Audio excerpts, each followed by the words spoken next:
গৌরবর্ণ নধর দেহ, নাম শ্রীযুক্ত রাখাল। জন্ম তাহার হয়েছিল সেই যে বছর আকাল। গুরুমশাই বলেন তারে, বুদ্ধি যে নেই একেবারে, দ্বিতীয় ভাগ করতে সারা 6 মাস ধরে নাকাল। রেগে মেগে বলেন, বাঁদর, নাম দিল তোর মাকাল। নামটা শুনে ভাবলে প্রথম বাঁকিয়ে যুগল ভুরু, তারপর সে বাড়ি এসে নৃত্য করলে শুরু। হঠাৎ ছেলের মতন দেখি সবাই তারে শুধায়, এ কি? সকলকে সে জানিয়ে দিল, নাম দিয়েছেন গুরু।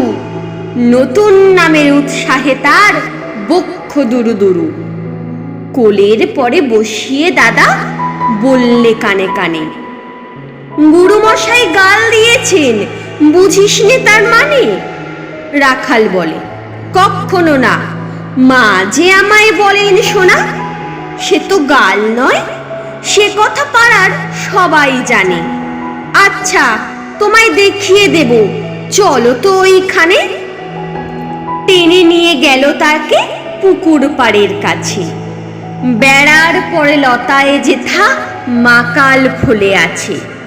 বললে, দাদা সত্যি বলো, শোনার চেয়ে মন্দ হলো? তুমি শেষে বলতে কি চাও, গাল ফলেছে গাছে?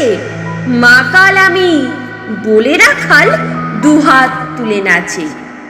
দোয়াত কলম নিয়ে ছোটে খেলতে নাহি চায়, লেখাপড়ায় মন দেখে মা অবাক হয়ে যায়।